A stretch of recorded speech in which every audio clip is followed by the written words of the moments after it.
Alhamdulillah, nahmaduhu wa nasta'inuhu wa nu'minu bihi wa natawakkalu alayhi wa na'udhu billahi min shururi anfusina wa min sayyiati a'malina. Man yahdihillahu fala mudilla lahu wa man yudlilhu fala hadiya lahu. ونشهد أن لا إله إلا الله ونشهد أن محمدا عبده ورسوله أرسله بالهدى ودين الحق ليظهره على الدين كله ولو كره المشركون. اللهم صل على محمد وعلى آل محمد كما صليت على إبراهيم وعلى آل إبراهيم وبارك على محمد وعلى آل محمد كما باركت على إبراهيم وعلى آل إبراهيم في العالمين إنك حميد مجيد. فإن خير الحديث كتاب الله وخير الهدي هدي محمد صلى الله عليه وسلم وشر الأمور محدثاتها وكل محدثة بدعة وكل بدعة ضلالة وكل ضلالة في النار. أيها الناس أوصيكم عباد الله وإياي أولا بتقوى الله وأقيموا الصلاة وآتوا الزكاة ولا تكونوا من المشركين. قال الله تعالى في قرآنه الكريم: لقد نصركم الله في مواطن كثيرة ويوم حنين إذ أعجبتكم كثرتكم فلم تغن عنكم شيئا وضاقت عليكم الأرض بما رحبت ثم وليتم مدبرين. صدق الله العلي العظيم. رب اشرح لي صدري ويسر لي أمري واحلل عقدة من لساني يفقهوا قولي. إن أريد إلا الإصلاح ما استطعت وما توفيقي إلا بالله عليه توكلت وإليه أنيب. സത്യവിശ്വാസികളെ, വിശ്വാസിനികളെ, അള്ളാഹുവിൻ്റെ കൽപ്പനകളെ മാനിച്ച് അവനെ ഭയപ്പെട്ട് മുത്തഖീങ്ങളായി ജീവിക്കണമെന്ന് എന്നോടെന്ന പോലെ നിങ്ങൾ ഓരോരുത്തരോടും ഉപദേശിക്കുന്നു, വസിയത്ത് ചെയ്യുന്നു. അല്ലാഹു സുബ്ഹാനഹു വ തആല യഥാർത്ഥ മുത്തഖീങ്ങളിൽ നാം ഏവരെയും ഉൾപ്പെടുത്തി അനുഗ്രഹിക്കുമാറാകട്ടെ. വിശുദ്ധ റമദാൻ മാസത്തിലെ അവസാനത്തെ വെള്ളിയാഴ്ച എന്ന ഒരു പ്രത്യേകത ഈ ദിവസത്തിന് ഉണ്ട്. അതുപോലെ തന്നെ വഖഫ് ബില്ല് അത് പാർലമെൻറ്റിൽ പാസാക്കലുമായി ബന്ധപ്പെട്ട പ്രതിഷേധ സൂചകമായിട്ട് കറുത്ത ബാഡ്ജ് ധരിച്ചുകൊണ്ടാണ് മിക്കവരും ഈ ജുമായിൽ പങ്കെടുത്തുകൊണ്ടിരിക്കുന്നത്. അത് ഇന്ത്യയിലുള്ള മുഴുവൻ പള്ളികളിലും പ്രതിഷേധ സൂചകമായിട്ട് അപ്രകാരം ധരിക്കണമെന്ന് ജമിയത്തുൽ ഉലമ അതിൻ്റെ നേതാക്കൾ അറിയിച്ചതിൻ്റെ അതുപ്രകാരമാണ് നമ്മൾ അങ്ങനെ ചെയ്യുന്നത്. അല്ലാഹു സുബ്ഹാനഹു വ തആല ഇസ്ലാമിക സമൂഹത്തിന് പ്രയാസം സൃഷ്ടിക്കുന്ന കാരുണ്യമില്ലാത്ത ഭരണകർത്താക്കളെ തൊട്ട് നമ്മെ കാത്തുരക്ഷിക്കുമാറാകട്ടെ.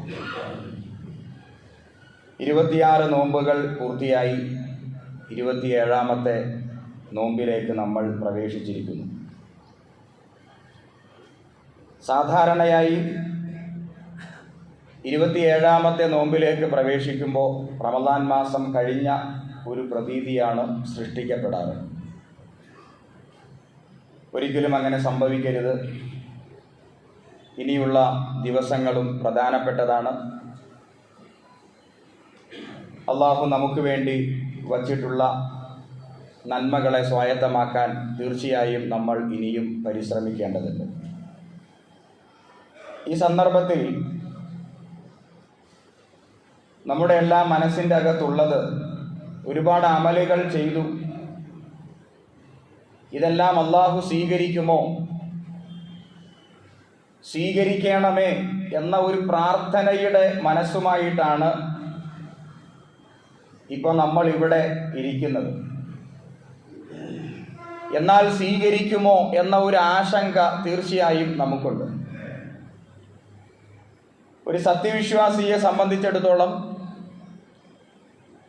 ഈ ആശങ്കയുള്ള മനസ്സാണ് തീർച്ചയായും അവന് ഉണ്ടായിരിക്കേണ്ടത്. മഹാന്മാരൊക്കെ അങ്ങനെയായിരുന്നു. ഇപ്പോൾ ഒരു ഉദാഹരണം പറഞ്ഞാൽ, ഉമർ റളിയല്ലാഹു അൻഹു, അദ്ദേഹത്തെ സംബന്ധിച്ച് ഒരുപാട് പറയേണ്ടതില്ല, നമുക്ക് അദ്ദേഹത്തെ കൃത്യമായിട്ടറിയാം. മുഹമ്മദ് നബി സ്വല്ലല്ലാഹു അലൈഹി വസല്ലമ 10ഓളം സ്വഹാബിമാർക്ക് സ്വർഗം വാഗ്ദാനം ചെയ്തു. ആ കൂട്ടത്തിൽ ഉമറിൻ്റെ പേരും ഉണ്ടായിരുന്നു. ഇതിനേക്കാൾ വലിയ അനുഗ്രഹം, സന്തോഷവാർത്ത വേറെ എന്താണ് കിട്ടാനുള്ളത്? സ്വർഗം വാഗ്ദാനം ചെയ്യപ്പെട്ട സ്വഹാബിമാരിൽ പെട്ട ഒരു സഹാബിയായിരുന്നു ഉമർ റളിയല്ലാഹു അൻഹു. അതുകൂടാതെ വിശുദ്ധ ഖുർആനിൽ ഏതാണ്ട് 8ഓളം സ്ഥലങ്ങളിൽ ഉമറിൻ്റെ അഭിപ്രായത്തെ മാനിച്ചുകൊണ്ടാണ് അള്ളാഹു ആയത്ത് ഇറക്കിയത്. മുഹമ്മദ് നബി സ്വല്ലല്ലാഹു അലൈഹി വസല്ലം പറയുകയുണ്ടായി, ഉമറിൻ്റെ ഹൃദയത്തിൽ അള്ളാഹു വഹയ്യ് കുടിയിരുത്തിയിരിക്കുന്നു. അബൂബക്കർ സിദ്ദീഖ് റളിയല്ലാഹു അൻഹു, അദ്ദേഹത്തെ സംബന്ധിച്ചും ഉമറിനെ സംബന്ധിച്ചും പ്രവാചകൻ പറഞ്ഞു, എൻ്റെ കണ്ണും കാതുമാണ്. ഉമറില്ലാതെ പ്രവാചകനില്ല, അബൂബക്കർ ഇല്ലാതെ പ്രവാചകനില്ല. അത്രത്തോളം ആത്മബന്ധം അവർ കാത്തു സൂക്ഷിച്ചിരുന്നു. ഇതാണ് ഇസ്ലാമിക സമൂഹത്തിൽ ഉമറിൻ്റെ സ്ഥാനം. ഒരിക്കൽ മദീനയിൽ വച്ച് നബി സല്ലല്ലാഹു അലൈഹി വസല്ലമ ഹുദൈഫത്തുൽ യമാൻ റളിയല്ലാഹു അൻഹു, ഈ ഹുദൈഫ പ്രവാചകന്റെ രഹസ്യ സൂക്ഷിപ്പുകാരനാണ്. എല്ലാ രഹസ്യങ്ങളും പ്രവാചകൻ അദ്ദേഹത്തോടാണ് പറയുക. ആ ഹുദൈഫയോട് പറഞ്ഞു, ഈ മദീനയിൽ 80ഓളം മുസ്ലിങ്ങൾ കപടവിശ്വാസികളാണ്. നമ്മുടെ കൂടെ നടക്കുന്ന 80 ചിലാനും മുസ്ലിങ്ങൾ കപടവിശ്വാസികളാണ് എന്ന കാര്യം അള്ളാഹു എന്നെ അറിയിച്ചിരിക്കുന്നു. ആ പേര് ഹുദൈഫയ്ക്ക് പ്രവാചകൻ പറഞ്ഞു കൊടുത്തു. ഈ വിവരം ഉമർ അറിഞ്ഞു. അപ്പോൾ തന്നെ അദ്ദേഹം ഹുദൈഫയുടെ വീട്ടിലേക്ക് പുറപ്പെടുകയാണ്. വാതിൽക്കൽ മുട്ടിയിട്ടിങ്ങനെ അപേക്ഷിക്കുന്നുണ്ട്, ഹുദൈഫ, ആ ലിസ്റ്റിൽ എൻ്റെ പേരുണ്ടോ? പ്രവാചകൻ തന്ന ആ ലിസ്റ്റിൽ എൻ്റെ പേരുണ്ടോ? ഒന്ന് പറയൂ. ഇവിടെ നമ്മൾ ഉമറിനെ ഏത് രൂപത്തിലാണ് മനസ്സിലാക്കേണ്ടത്? പൂർണ്ണമായ സംതൃപ്തിയുടെ ഒരു മനസ്സുമായിട്ട് ഉമർ എന്നല്ല ഒരു സഹാബിയും ജീവിച്ചിട്ടില്ല. പടയ്ക്കുന്ന മനസ്സുമായിട്ടായിരുന്നു അവരൊക്കെയും ജീവിച്ചത്. ഞങ്ങൾ ചെയ്ത അമലുകൾ അള്ളാഹു സ്വീകരിക്കുമോ? സ്വീകരിക്കുമെന്ന പൂർണ്ണമായ ഒരു സംതൃപ്തിയിൽ ജീവിച്ച ഒരു സഹാബിയെയും നമുക്ക് ചൂണ്ടിക്കാണിക്കാൻ സാധ്യമല്ല. ആശയുടെയും ആശങ്കയുടെയും നടുവിലാണ് അവരൊക്കെയും ജീവിച്ചത്. ആശയുണ്ട്, ചെയ്ത അമലൊക്കെ അള്ളാഹ് സ്വീകരിക്കും എന്ന ഒരു പ്രത്യാശയുണ്ട്. പക്ഷേ സ്വീകരിക്കുമോ എന്ന ഒരു ആശങ്കയുണ്ട്. ഈ രണ്ടിൻ്റെയും നടുവിലാണ് നമ്മളെങ്കിൽ സലഫു സ്വാലിഹീങ്ങളുടെ പാതയിലാണ് നമ്മൾ എന്ന് നമുക്ക് മനസ്സിലാക്കാം. എൻ്റെ ഇബാദത്തുകൾ അള്ളാഹു സ്വീകരിക്കുമോ എന്ന ആശങ്ക ഉള്ളതോടൊപ്പം നമ്മുടെ കുടുംബ ബന്ധങ്ങളെ സംബന്ധിച്ചൊന്ന് പരിശോധിക്കണം. എൻ്റെ പ്രാർത്ഥനകൾ സ്വീകരിക്കപ്പെടാതെ പോകുന്നു. എന്തായിരിക്കും കാരണം? മുഹമ്മദ് നബി സ്വല്ലല്ലാഹു അലൈഹി വസല്ലം പറഞ്ഞത്, കുടുംബ ബന്ധങ്ങളെ നിങ്ങൾ സൂക്ഷിക്കണം, ചേർക്കേണ്ട ബന്ധങ്ങളെ ചേർക്കണം. ഈ കുടുംബ ബന്ധങ്ങളൊക്കെ മുറിച്ചിട്ട് അള്ളാഹുവിൻ്റെ അടുക്കൽ വന്നിരുന്ന് പ്രാർത്ഥിച്ചാൽ ആ പ്രാർത്ഥനയ്ക്ക് ഉത്തരമുണ്ടാവില്ല. രണ്ടാമതായി റസൂൽ സല്ലല്ലാഹു അലൈഹി വസല്ലം പറഞ്ഞു, നിങ്ങളുടെ സമ്പത്തിനെ സൂക്ഷിക്കണം. ഹറാമായത് സമ്പാദിച്ചു വച്ചിട്ട്, ഹറാമായത് ആഹരിച്ചിട്ട്, തൻ്റെ സമ്പാദ്യത്തിൽ ഹറാമ് കൂട്ടിക്കലർത്തിയിട്ട് അള്ളാഹുവോട് ദുആ ചെയ്താൽ ആ ദുആ അള്ളാഹു സ്വീകരിക്കുകയില്ല എന്ന് നമ്മെ പഠിപ്പിച്ചത് നമ്മുടെ പ്രിയപ്പെട്ട റസൂൽ സല്ലല്ലാഹു അലൈഹി വസല്ലമയാണ്. ഇതൊക്കെ നമ്മൾ ഈ സന്ദർഭത്തിൽ ഓർക്കേണ്ടതാണ്, ചിന്തിക്കേണ്ടതാണ്. ഞാൻ കഴിഞ്ഞ ഖുതുബയിലൊക്കെ പറഞ്ഞ ഒരു വിഷയം സമർപ്പണവുമായി ബന്ധപ്പെട്ടതാണ്. അള്ളാഹുവിനെ സമർപ്പിക്കാതെ ഇഹപര വിജയം സാധ്യമല്ല. പൂർണ്ണമായി സമർപ്പിക്കാതെ എന്തെങ്കിലുമൊക്കെ ഒന്ന് സമർപ്പിച്ചിട്ട് രക്ഷപ്പെടാം എന്നാരും വിചാരിക്കേണ്ടതില്ല. സമ്പൂർണമായ സമർപ്പണമാണ് അള്ളാഹു നമ്മിൽ നിന്ന് ആഗ്രഹിക്കുന്നത്. ബദരീങ്ങൾ അങ്ങനെ സമർപ്പിച്ചവരാണ്. അതുകൊണ്ട് തന്നെ അള്ളാഹുവിൻ്റെ സഹായം അവർക്ക് ലഭിച്ചു, വിജയം അവർക്ക് ലഭിച്ചു, ദുനിയാവ് അവർക്ക് കിട്ടി, പരലോകവും അവർക്ക് ലഭിക്കും എന്ന പ്രതീക്ഷ അവർക്കുണ്ട്. ബദർ യുദ്ധത്തിൽ അള്ളാഹുവിൻ്റെ സഹായം ഇറങ്ങി. ഇതൊക്കെ ബദരീങ്ങളുടെ സമർപ്പണവുമായി ബന്ധപ്പെട്ടാണെന്ന് അതിൻ്റെ നിരൂപണ ചർച്ചയിൽ സൂറത്തുൽ അൻഫാലിൽ വളരെ വ്യക്തമായി അള്ളാഹു പറയുന്നുണ്ട്. അതോടൊപ്പം മനസ്സിലാക്കേണ്ട മറ്റൊരു കാര്യം, ബദർ യുദ്ധം കഴിഞ്ഞിട്ട് ഏതാണ്ട് 1 വർഷം കഴിഞ്ഞാണ് ഉഹുദ് യുദ്ധം ഉണ്ടായത്. ഈ ഉഹുദ് യുദ്ധത്തിൽ ഇസ്ലാമിക സൈന്യം പരാജയപ്പെട്ടു, ചിന്നിച്ചിതറി. വളരെ പ്രഗത്ഭരായ സഹാബിമാരൊക്കെ രക്തസാക്ഷികളായി. വിശ്വാസി സമൂഹം അഥവാ ഉഹുദിൽ പങ്കെടുത്ത സ്വഹാബിമാർ മാസങ്ങളോളം ദുഃഖത്തിൽ കഴിച്ചുകൂട്ടി. ആ ദുഃഖത്തെ സംബന്ധിച്ച് സൂറത്ത് ആലു ഇമ്രാൻ 153 ആയത്തിൽ അള്ളാഹു പറയുന്നത് ഗമ്മം ബിഗം എന്ന, ദുഃഖത്തിന് മേൽ ദുഃഖം. ലിക്കൈ ലാ തഹ്സനു അലാ മാ ഫാതകും, ഇനി മേലിൽ നിങ്ങൾ ഇത് ആവർത്തിക്കാതിരിക്കാൻ വേണ്ടിയാണ് ഗമ്മം ബിഗം, ദുഃഖത്തിന് മേൽ ദുഃഖം. സഹാബിമാർക്ക് ഉറക്കം വന്നില്ല, വല്ലാത്ത ഒരു സങ്കടത്തിലായി. ആ യുദ്ധത്തിൽ അവർക്ക് സംഭവിച്ചതിൽ കരഞ്ഞുകൊണ്ടാണ് ദിവസങ്ങൾ അവർ ചെലവഴിച്ചത്. എന്തുകൊണ്ട് പരാജയപ്പെട്ടു? ആ നിരൂപണ ചർച്ചയിൽ സൂറത്ത് ആൽ ഇമ്രാൻ 152 ആയത്തിൽ അള്ളാഹു പറഞ്ഞ കാര്യം ഇതാ, മിൻകും മൻ യുരീദു ദുനിയ വ മിൻകും മൻ യുരീദുൽ ആഖിറ, നിങ്ങളിൽ ദുനിയാവിനെ ആഗ്രഹിച്ചവർ ഉണ്ടായിരുന്നു, നിങ്ങളിൽ പരലോകത്തെ ആഗ്രഹിച്ചവരും ഉണ്ടായിരുന്നു. നിങ്ങളുടെ സംഘത്തിൽ ദുനിയാവിനെ ആഗ്രഹിച്ചവർ ഉണ്ടായിരുന്നു, നിങ്ങളുടെ സംഘത്തിൽ പരലോകത്തെ ആഗ്രഹിച്ചവരും ഉണ്ടായിരുന്നു. അതങ്ങനെ കൂട്ടിക്കലർന്നാൽ, ഇത് രണ്ടും കൂടിക്കലർന്നാൽ പിന്നെ ആ സംഘത്തിന് വിജയം, പടച്ചവന്റെ സഹായം പ്രതീക്ഷിക്കാൻ സാധ്യമല്ല. നിങ്ങളിൽ ദുനിയാവിനെ ആഗ്രഹിക്കുന്നവരും പരലോകത്തെ ആഗ്രഹിക്കുന്നവരും ഉണ്ടായിരുന്നു. ശരിക്കും ആരാണ് ഉണ്ടാവേണ്ടത്? പൂർണ്ണമായിട്ട് പരലോകത്തെ ആഗ്രഹിക്കുന്നവരാണ് ഉണ്ടാവേണ്ടത്.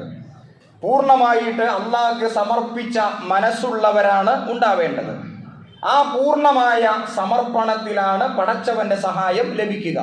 പക്ഷേ ദുനിയാവിനെ കൊതിച്ചവർ, സമ്പത്ത് കണ്ടപ്പോൾ, ദുനിയാവ് കണ്ടപ്പോൾ അതിലേക്ക് ചാഞ്ഞു പോയവർ നിങ്ങളുടെ കൂട്ടത്തിൽ ഉണ്ടായിരുന്നു. യുദ്ധത്തിന്റെ തുടക്കത്തിൽ അള്ളാഹു നിങ്ങളെ സഹായിച്ചു കൊണ്ടിരുന്നു. പക്ഷേ അവസാനമായപ്പോഴേക്കും നിങ്ങളുടെ സമർപ്പണത്തിൽ വീഴ്ച സംഭവിച്ചതായി അള്ളാഹുവിന് ബോധ്യപ്പെട്ടപ്പോൾ അള്ളാഹു നിങ്ങളെ സഹായിച്ചില്ല. നിങ്ങൾക്ക് പരാജയം ഏറ്റുവാങ്ങേണ്ടി വന്നു. പക്ഷേ അള്ളാഹുവിൻ്റെ സഹായത്താൽ സമ്പൂർണമായ ഒരു പരാജയം ഏറ്റുവാങ്ങാതെ നിങ്ങൾക്ക് രക്ഷപ്പെടാൻ സാധിച്ചു.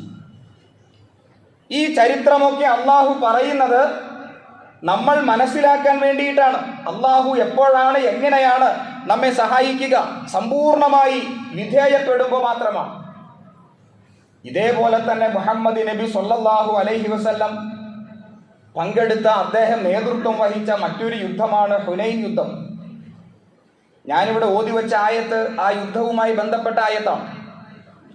റസൂൽ സല്ലല്ലാഹു അലൈഹി വസല്ലം നേതൃത്വം കൊടുത്ത യുദ്ധങ്ങളെ നിങ്ങളൊന്ന് പഠിക്കുകയാണെങ്കിൽ നിങ്ങൾക്ക് മനസ്സിലാക്കാൻ കഴിയും. എല്ലാ യുദ്ധങ്ങളിലും ഇസ്ലാമിക സംഘം ന്യൂനപക്ഷവും ശത്രു വിഭാഗം മഹാഭൂരിപക്ഷവും ആയിരുന്നു. ബദറിൽ 300 ചിലാനും മുസ്ലിങ്ങൾ 1000-ഓളം സത്യനിഷേധികൾ. ഉഹുദിലാണെങ്കിൽ 3000-ഓളം ശത്രുക്കൾ, 1000-ഓളം മുസ്ലിങ്ങൾ. മുസ്ലിം സൈന്യത്തിൻ്റെ ഇരട്ടി അല്ലെങ്കിൽ അതിനേക്കാൾ ഇരട്ടി, ഇങ്ങനെയായിരുന്നു ഓരോ യുദ്ധങ്ങളിലും ഇസ്ലാമിക സൈന്യം ഏറ്റുമുട്ടുമ്പോൾ ഉണ്ടായിരുന്നത്. പക്ഷേ ഹുനൈൻ യുദ്ധത്തിൽ നേരെ മറിച്ചായിരുന്നു. മുസ്ലിങ്ങളുടെ എണ്ണം കൂടുതൽ, ഇസ്ലാമിക സൈന്യം എണ്ണത്തിൽ കൂടുതൽ, ശത്രു വിഭാഗം എണ്ണത്തിൽ കുറവ്. യുദ്ധത്തിന് വേണ്ടി പുറപ്പെടുന്നു. ആ സന്ദർഭത്തിൽ മുസ്ലിങ്ങൾക്കിടയിൽ ഒരു അഹങ്കാരം പ്രവർത്തിച്ചു. അഹങ്കാരം ഏതാണ്? നമ്മൾ എണ്ണത്തിൽ കൂടുതലാണ്, നമ്മുടെ കൈവശം സമ്പത്തുണ്ട്, അധികാരമുണ്ട്, അതുകൊണ്ട് എത്രയും പെട്ടെന്ന് നമുക്ക് ജയിച്ചിട്ട് തിരിച്ചു വരാം, നിഷ്പ്രയാസം നമുക്ക് അവരെ പരാജയപ്പെടുത്താൻ സാധിക്കും, നമ്മളാണ് ജയിക്കുക എന്ന ഒരു കിബറോ അഹങ്കാരമോ ഇസ്ലാമിക സൈന്യത്തെ പിടികൂടി. അതുമായി ബന്ധപ്പെട്ട ആയത്താണ് ഞാനിവിടെ ഓതിവച്ചത്. അല്ലാഹു സുബ്ഹാനഹു വ തആല പറയുന്നു, വലഖദ് നസറകുമുല്ലാഹ്, തീർച്ചയായും അല്ലാഹു നിങ്ങളെ സഹായിച്ചിട്ടുണ്ട്, ഫീ മവാഖിന കസീറ, ധാരാളം സ്ഥലങ്ങളിൽ, വയൗമ ഹുനൈൻ, ഹുനൈൻ യുദ്ധത്തിലും അല്ലാഹു നിങ്ങളെ സഹായിച്ചു. സഹായിച്ചില്ലായിരുന്നെങ്കിൽ നിങ്ങൾ അമ്പേ പരാജയപ്പെടുമായിരുന്നു. അതിന്റെ ബാക്കി പറയുന്നു, ഇത് അഅജബതുകും കസറതുകും, നിങ്ങളുടെ ആധിക്യം നിങ്ങളെ അത്ഭുതപ്പെടുത്തി, അഥവാ നിങ്ങളാണ് സംഘത്തിൽ കൂടുതൽ, ഞങ്ങളിപ്പോൾ വിജയിക്കും എന്ന ആ കിബറ് നിങ്ങളെ വല്ലാതെ അത്ഭുതപ്പെടുത്തി. പക്ഷേ ഫലം തുഗ്നി അൻകും ശൈആ, ഈ സംഘബലം നിങ്ങൾക്കൊരു ഉപകാരവും ചെയ്തില്ല. വലാഖത അലൈക്കുമുൽ അർദ്, ഭൂമി ഇടുങ്ങിയതായി നിങ്ങൾക്ക് അനുഭവപ്പെട്ടു. യുദ്ധം തുടങ്ങിയതോടുകൂടി മുസ്ലിം സൈന്യം ഛിന്ന ഭിന്നമായി. ശത്രുക്കൾ കടന്നാക്രമിച്ചു, മുസ്ലിങ്ങൾ പിന്തിരിഞ്ഞോടി. ബിമാ റഹബത സുമ്മ വല്ലൈതും മുദ്ബിരീൻ, മുസ്ലിം സൈന്യം പിന്തിരിഞ്ഞോടി. പ്രഗത്ഭരായ സഹാബിമാരൊക്കെ രക്തസാക്ഷികളായി. അവസാനം റസൂൽ അവരെ വിളിക്കുന്നു. പിന്നീട് അവർക്ക് തോന്നിയ ആ ഒരു സ്വയംബോധത്തിൽ അവർ വീണ്ടും സംഘടിക്കുന്നു. അള്ളാഹു അവന്റെ കാരുണ്യത്താൽ പ്രവാചകനെ സഹായിക്കുന്നു. അങ്ങനെയാണ് ആ യുദ്ധം ജയിച്ചത്. അപ്പൊ അവിടെയും നമ്മെ പിടികൂടിയ ഒരു അധമ വികാരം, ഞങ്ങൾ ജയിക്കുമെന്ന അഹങ്കാരം, ദുനിയാവിനോടുള്ള കൊതി, സമർപ്പണത്തിൽ വന്ന വീഴ്ച, അള്ളാഹു സഹായം എടുത്തു കളഞ്ഞു. ഇതൊക്കെ വിശുദ്ധ ഖുർആൻ കൃത്യമായി നമ്മുടെ മുമ്പിൽ അവതരിപ്പിക്കുന്നു. ഇതെന്തിനാണ് അവതരിപ്പിച്ചത്? നമ്മൾ പാഠം പഠിക്കാൻ വേണ്ടിയിട്ടാണ്. അതുകൊണ്ട് ഈ സന്ദർഭത്തിൽ വിശുദ്ധ റമദാൻ നമ്മെ വിട്ട് പിരിയുകയാണ്. ഈ പിരിഞ്ഞുകൊണ്ടിരിക്കുന്ന ഏതാനും ദിവസങ്ങൾ മാത്രമേ ഇനി ബാക്കിയുള്ളൂ. അപ്പോൾ ഈ സന്ദർഭത്തിൽ നമ്മൾ ആലോചിക്കേണ്ടത് എത്രത്തോളം സമർപ്പിക്കാൻ പാകപ്പെട്ട ഒരു മനസ്സുമായിട്ടാണ് നമ്മൾ ഇവിടെ വന്നിരിക്കുന്നത്. അള്ളാഹുവിനെ പൂർണ്ണമായി സമർപ്പിക്കാൻ പാകപ്പെട്ട ഒരു മനസ്സ് ഉണ്ടാക്കിയെടുക്കുവാൻ നമുക്ക് സാധ്യമായിട്ടുണ്ടോ എന്ന ഒരു ആത്മവിചാരണയാണ് ഈ സന്ദർഭത്തിൽ നമുക്കുണ്ടായിരിക്കേണ്ടത്. പക്ഷേ നമുക്ക് സങ്കടകരമായ കുറച്ച് കാര്യങ്ങളുണ്ട്. ഇപ്പോഴും കൃത്യമായി പള്ളിയിലേക്ക് വരാൻ നമുക്ക് സാധ്യമാകുന്നില്ല. അവിടെ വീഴ്ച വരുത്തുന്നവർ ഇപ്പോഴും നമ്മുടെ കൂട്ടത്തിലുണ്ട്. സുബഹി ജമാഅത്തിൽ പങ്കെടുക്കാൻ, മറ്റിതര ജമാഅത്തുകൾ അതിൽ പങ്കെടുക്കാൻ, പള്ളിയുമായിട്ടൊരു ആത്മബന്ധം, പള്ളി എന്ന് കേൾക്കുമ്പോൾ, ബാങ്ക് വിളിക്കുമ്പോൾ ആ ഒരു വികാരം, നമസ്കരിക്കാൻ ആ ഒരു തോന്നൽ. മുഹമ്മദ് നബി സ്വല്ലല്ലാഹു അലൈഹി വസല്ലം പറയുമായിരുന്നു, ബിലാൽ ഇങ്ങനെ ഇഖാമത്ത് കൊടുക്കാൻ കാത്ത് ഇരിക്കുന്ന ആ സന്ദർഭത്തിൽ റസൂല് പറയുമായിരുന്നു, ഖുറത്ത ഐനി അസ്വലാ, ഖുറത്ത ഐനി അസ്വലാ, എൻ്റെ കൺ കുളിർമയാണ് നമസ്കാരം. ഞാൻ ഈ ദുനിയാവിൽ ഏറ്റവും അധികം ആഗ്രഹിക്കുന്നത് നമസ്കരിക്കാനാണ്. അത്രയ്ക്ക് എനിക്ക് സന്തോഷവും എനിക്ക് സംതൃപ്തിയും എനിക്ക് ആവേശവുമാണ് നമസ്കാരം. കാരണം എന്നെ സൃഷ്ടിച്ച എൻ്റെ റബ്ബിൻ്റെ മുമ്പിൽ ഞാൻ വന്ന് നിൽക്കുന്നു, എന്നെ സൃഷ്ടിച്ച എൻ്റെ റബ്ബിനോട് ഞാനിങ്ങനെ സംസാരിക്കുന്നു. അതെനിക്ക് നൽകുന്ന ആത്മവിശ്വാസം, അതെനിക്ക് നൽകുന്ന ആത്മനിർവൃതി, അത് എനിക്ക് നൽകുന്ന ഈമാനികമായ വളർച്ച. അപ്പോ ഖുറത്ത ഐനി, എൻ്റെ കൺകുളിർമ. ഒന്ന് ആലോചിച്ച് നോക്കുക, നമസ്കാരത്തോടുള്ള നമ്മുടെ സമീപനത്തിൽ വൈദാ ഖാമു ഇലസ്സലാത്തി ഖാമു കുസാല, കപട വിശ്വാസികളുമായി ബന്ധപ്പെട്ട് അല്ലാഹു സുബ്ഹാനഹു വ തആല പറഞ്ഞ കാര്യമാണ്. നമസ്കാരത്തിന് വേണ്ടി വിളിക്കപ്പെട്ടാൽ അലസതയോടെ, മടിയോടെയാണ് അവർ പള്ളിയിലേക്ക് വരിക. ഒരു താല്പര്യമില്ല. പിന്നെ മുസ്ലിമായി ആ ഒരു സമാജത്തിൽ പെട്ടതിൻ്റെ അതൊന്ന് പ്രകടിപ്പിക്കാൻ വേണ്ടി എന്തോ നിസ്കരിക്കാനായിട്ട് പള്ളിയിലേക്ക് വരിക. അതിനപ്പുറത്തേക്ക് ഈമാനികമായ ഉണർവിൻ്റെ ആ ഒരു പ്രചോദനത്തിൽ പള്ളിയിലേക്ക് വരുന്ന ആ ഒരു ശരീരമോ മനസ്സോ നമുക്കുണ്ടാക്കിയെടുക്കാൻ പറ്റിയിട്ടുണ്ടോ? മുഹമ്മദ് നബി സ്വല്ലല്ലാഹു അലൈഹി വസല്ലമയുടെ കാലഘട്ടത്തിൽ ഈ ആയത്തിറങ്ങിയപ്പോൾ സഹാബിമാരിങ്ങനെ കാത്തിരിക്കും. എന്തിനാ കാത്തിരിക്കുന്നത്? ആരാണ് അലസതയോടെ പള്ളിയിലേക്ക് വരുന്നത്? അവർ മനസ്സുകൊണ്ട് കുറിച്ചിട്ടു. വിശ്വാസം ശരിയാകാത്തവരാണ്, മടിയന്മാർ. പക്ഷെ അവർ പുറത്തു പറഞ്ഞില്ല, അതൊരു ചർച്ചയാക്കിയില്ല. മനസ്സിൽ കുറിച്ചിട്ടു, ഈ വരുന്ന വ്യക്തി, ഈ വരുന്നയാള് വിശ്വാസം ക്ലിയർ ആകാത്ത ആളാണ്, ശരിയായിട്ടില്ല, കാപട്യമുള്ള വ്യക്തിയാണ്. അവർ മനസ്സിൻ്റെ അകത്ത് കുറിച്ചിട്ടു. ഈ ആയത്ത് ഇറങ്ങിയ ശേഷം വൈദാ ഖാമു ഇലസ്സലാത്തി ഖാമു കുസാല, താല്പര്യമില്ല പക്ഷെ വന്നേ പറ്റൂ, മുസ്ലിം സമാജത്തിൽ പെട്ടുപോയില്ലേ. അങ്ങനെ ആ ഒരു നമസ്കാരത്തിന്റെ ആ ഒരു സംവിധാനത്തിൽ നിന്ന് എത്രത്തോളം മോചിതനാകാൻ എനിക്ക് പറ്റിയിട്ടുണ്ട് റമദാൻ മാസത്തെ ഉപയോഗപ്പെടുത്തിയിട്ട്. ആരോഗ്യത്തിന്റെ പ്രശ്നമുള്ളവര്, പ്രായം ചെന്നവര്, ഞാൻ അവരെ പറ്റിയല്ല പറയുന്നത്, പ്രായവും ആരോഗ്യവും രോഗവും ഒക്കെയുള്ള ആളുകൾ, അവരെ കുറിച്ചല്ല പറയുന്നത്. പക്ഷേ ചെറുപ്പക്കാരായ ആരോഗ്യമുള്ള ഒരു തടസ്സവുമില്ലാത്ത ആളുകൾ സജീവരായിട്ട് താല്പര്യത്തോടെ പള്ളിയിലേക്ക് വരിക, ഈ നമസ്കാരത്തിൽ പങ്കെടുക്കുക, അതും ജമാഅത്തിൽ പങ്കെടുക്കുക, അതിലെത്രത്തോളം മാറ്റമുണ്ടാക്കിയെടുക്കാൻ നമുക്ക് സാധ്യമായി എന്നത് ഈ സന്ദർഭത്തിൽ ആലോചിക്കേണ്ട കാര്യമാണ്. വെറുതെ ഒന്നും സ്വർഗം കിട്ടില്ല. കുറച്ച് ആരാധനയും പ്രാർത്ഥനയും നടത്തി അങ്ങനെയൊക്കെ കാട്ടിക്കൂട്ടി സ്വർഗത്തിലേക്ക് പോകാമെന്ന് ആരും വ്യാമോഹിക്കേണ്ടതുമില്ല. കാരണം അല്ലാഹു സുബ്ഹാനഹു വ തആല ഇപ്രകാരം പറഞ്ഞു, ഇന്നല്ലാഹ ഇശ്തറാ മിനൽ മുഅ്മിനീന അൻഫുസഹും വ അംവാലഹും ബിഅന്ന ലഹുമുൽ ജന്ന. നമ്മൾ ഈ ചോദിക്കുന്ന സ്വർഗം ഈ ലോകത്ത് ഏതെങ്കിലുമൊക്കെ ഒരു അനുഗ്രഹത്തെ സംബന്ധിച്ച് ചോദിക്കുന്ന പോലെയല്ല. സ്വർഗം എന്ന് പറയുന്നത് നമ്മുടെ ഭാവനകൾക്കോ ചിന്തകൾക്കോ അപ്പുറമാണ്. അത്ര വലിയ ഒരു അനുഗ്രഹത്തെ കുറിച്ച് നമ്മൾ ചോദിക്കുന്നത്. അപ്പൊ അത് കിട്ടണമെങ്കിൽ ഇന്നല്ലാഹ ഇശ്തറാ മിനൽ മുഅ്മിനീന, അല്ലാഹ് വില കൊടുത്ത് മേടിച്ചിരിക്കുകയാണ്. വിശ്വാസികളുടെ സമ്പത്ത്, വിശ്വാസികളുടെ ശരീരം, ഇത് കൊടുക്കണം. ഈ ശരീരത്തെ സമർപ്പിക്കണം. എൻ്റെ സുഖങ്ങളെ ത്യജിക്കണം അള്ളാഹുവിൻ്റെ തൃപ്തിക്ക് വേണ്ടി. എൻ്റെ ആഗ്രഹങ്ങളെ ത്യജിക്കണം അള്ളാഹുവിൻ്റെ പ്രീതിക്ക് വേണ്ടി. ഈ സമ്പത്താകട്ടെ ശരീരമാകട്ടെ മനുഷ്യർ ഏറ്റവും അധികം കൊതിക്കുന്ന രണ്ട് കാര്യങ്ങളാണ്. ഒന്നാമത്തെ കാര്യം സമ്പത്താണെങ്കിൽ രണ്ടാമത്തെ കാര്യം ശരീരത്തിൻ്റെ കാമനകളാണ്, ഈ ശരീരത്തിൻ്റെ ആഗ്രഹങ്ങളാണ്. ഇത് രണ്ടുമാണ് മനുഷ്യന്റെ ഏറ്റവും വലിയ കൊതി.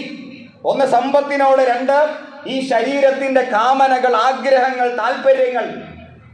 അത് അള്ളാഹുവിന്റെ തൃപ്തിക്ക് വേണ്ടി ത്യജിക്കാൻ ആരെങ്കിലും സന്നദ്ധരാണോ, ബിഅന്ന ലഹുമുൽ ജന്ന, അവർക്ക് പകരമായി ഞാൻ സ്വർഗം കൊടുക്കാം. ഇത് പടച്ചവന്റെ വാഗ്ദാനമാണ്, ഇത് പടച്ചവന്റെ കരാറാണ്. പക്ഷെ കൊടുക്കണം. ഈ സമ്പത്തും ഈ ശരീരവും അതിനേക്കാൾ പ്രധാനപ്പെട്ടത് എനിക്ക് എൻ്റെ റബ്ബാകണം, അള്ളയാകണം. അങ്ങനെ ആയിട്ടുണ്ടോ? അതൊരു ചോദ്യമാണ്. എൻ്റെ ജീവിതത്തിൽ ഒന്നാം സ്ഥാനം ഇപ്പോഴും ആർക്കാണ്? നോമ്പ് എടുത്തപ്പോൾ നമ്മുടെ മുമ്പിൽ വെള്ളമുണ്ട്, പക്ഷെ അത് കുടിക്കാനുള്ള അവസരമുണ്ട്, പക്ഷെ നമ്മൾ കുടിച്ചില്ല. എന്താ കാരണം? നല്ല ദാഹമുണ്ട്, ഒരിച്ച് വെള്ളം കുടിക്കാൻ നല്ല കൊതിയുണ്ട്, രുചികരമായ നമ്മൾ ആഗ്രഹിക്കുന്ന ശുദ്ധമായ പാനീയം നമ്മുടെ മുമ്പിൽ ഇരിക്കെ ആരും കാണുന്നില്ല, രഹസ്യമാണ്, അടച്ചിട്ട മുറിയിൽ ഞാൻ മാത്രമേയുള്ളൂ, ആ വെള്ളം എൻ്റെ അടുക്കലുണ്ട്, ഞാൻ കുടിച്ചോ? ഇല്ല. എന്താ കാരണം? എൻ്റെ റബ്ബ് കാണും, ഞാനൊരു ഇബാദത്തിലാണ്, അള്ളാഹുവിൻ്റെ തൃപ്തിക്ക് വേണ്ടി ഞാൻ നോമ്പെടുത്തിരിക്കുന്നു, എൻ്റെ മുമ്പിൽ രുചികരമായ ആഹാരമുണ്ട്, നല്ല വിശപ്പുണ്ട്, അടച്ചിട്ട മുറിയാണ്, ആരും കാണുന്നില്ല, എനിക്ക് കഴിക്കാം, ഞാൻ കഴിച്ചോ? ഇല്ല. എന്തുകൊണ്ട്? എൻ്റെ റബ്ബിന് വേണ്ടി ഞാൻ ത്യജിക്കാൻ സന്നദ്ധനായി നിൽക്കുകയാണ്, ഞാൻ കഴിച്ചില്ല. അപ്പോൾ ഇച്ഛകളെ നിയന്ത്രിക്കാനുള്ള പ്രാക്ടീസ് വിശപ്പും ദാഹവുമല്ല മനുഷ്യന്റെ ഇച്ഛ, അത് കേവലം ഉദാഹരണങ്ങൾ മാത്രം. ഒരുപാട് ഇച്ഛകളുടെ കേന്ദ്രമാണ് മനുഷ്യന്റെ ശരീരം, കാമനകൾ, ആഗ്രഹങ്ങൾ. ഇതേപോലെ ത്യജിക്കാൻ സാധിക്കണം, ഇതേപോലെ ഒഴിവാക്കാൻ, മറ്റ് കാമനകളെയും മറ്റ് ആഗ്രഹങ്ങളെയും താല്പര്യങ്ങളെയും ഇതുപോലെ ആരും കാണുന്നില്ല, അടച്ചിട്ട മുറിയാണ്, എനിക്ക് നിർവഹിക്കാം, അങ്ങനെയല്ല. അതിനുള്ള പ്രാക്ടീസായിരുന്നു ഇത്രയും കാലം ഇവിടെ നടന്നത്. ഈ നോമ്പിലൂടെ നമുക്ക് എത്രത്തോളം എത്താൻ പറ്റി? അത് സ്വയം ചോദിക്കേണ്ട ഒരു ചോദ്യമാണ്. ഞാൻ എന്നോടും, നിങ്ങൾ നിങ്ങളോടും. വിജയിക്കാൻ പറ്റിയില്ലെങ്കിൽ നോമ്പ് കൊണ്ട് നമുക്കൊന്നും നേടിയെടുക്കാൻ പറ്റിയിട്ടില്ല.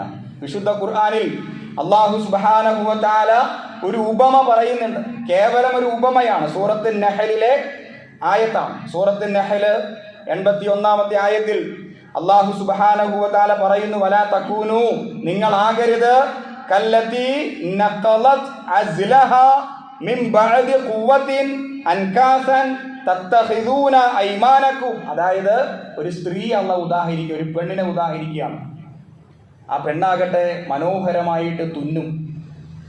തുന്നുക എന്ന് പറഞ്ഞാൽ നൂല് നൂൽക്കും, അല്ലെങ്കിൽ ഡ്രസ്സ് തയ്ക്കും. വളരെ മനോഹരമായിട്ട് നൂലുകൊണ്ട് രസകരമായ, നമ്മെ ആകർഷിക്കുന്ന രൂപത്തിൽ തുന്നലുകളൊക്കെ നടത്തുന്ന ഒരു പെണ്ണ്. വലാ തകൂനു, നിങ്ങളാകരുത്, കല്ലത്തി, ഈ പെണ്ണിനെ പോലെ, നഖലത്ത്, അവൾ തുന്നിയുണ്ടാക്കി, അസ്ലഹ, നല്ല ബലിഷ്ഠമായ ഒരു, ഈ ആകർഷകമായ ഒരു നൂലുകൊണ്ട് തുന്നിയ ഒരു സാധനത്തെ അവൾ തുന്നിയുണ്ടാക്കി, മിൻ ബഅദി ഖുവ്വത്തിൻ അൻകാസ, എന്നിട്ടോ അത് ഉണ്ടാക്കി മനോഹരമായ ഒരു ശില്പത്തെ അവൾ തുന്നിയുണ്ടാക്കിയിട്ട് അവൾ തന്നെ അത് പൊട്ടിച്ചു കളഞ്ഞു. അങ്ങനെയുള്ള ഒരു പെണ്ണിനെ പോലെ നിങ്ങൾ ആകരുത്. എന്താണ് ഈ പറഞ്ഞതിൻ്റെ അർത്ഥം? എല്ലാം ചെയ്തു, ഇപ്പോൾ പോഷകാഹാരം കഴിച്ചിട്ട് വായിൽ കൈയിട്ട് ഛർദ്ദിച്ച് കളയുന്ന പോലെ, എല്ലാം ഭംഗിയായി ചെയ്തിട്ട് രാവിലെ മുതൽ വൈകുന്നേരം വരെ വെള്ളം കോരിയിട്ട് അവസാനം കലം മുടച്ചു, നമ്മുടെ ഭാഷയിൽ പറഞ്ഞാൽ. ഇതാണ് ഖുർആൻ പറഞ്ഞത്. കഷ്ടപ്പെട്ട് വെള്ളം കോരി നിറച്ചു, വൈകുന്നേരം ആയപ്പോൾ കലം മുടച്ചു. ഇതുപോലെ പോഷകാഹാരം കഴിച്ചു, കൈയിട്ട് അപ്പം തന്നെ ഛർദ്ദിച്ച് കളഞ്ഞു. ഇതുപോലെ അള്ള പറഞ്ഞ എന്താ? സൂറത്തുൻ നഹ്ലിലെ 92-ാമത്തെ ആയത്ത് നിങ്ങൾക്ക് പരിശോധിക്കാം. മനോഹരമായിട്ട് നൂല് നൂറ്റു, എന്നിട്ടത് ഭംഗിയായിട്ടെല്ലാം ചെയ്തു വച്ചിട്ട് അവൾ തന്നെ അത് പൊട്ടിച്ചു കളഞ്ഞു. പിന്നെ എന്തിനാണ് ആ പണിയെടുത്തത്? പിന്നെ എന്തിനു കഷ്ടപ്പെട്ടു?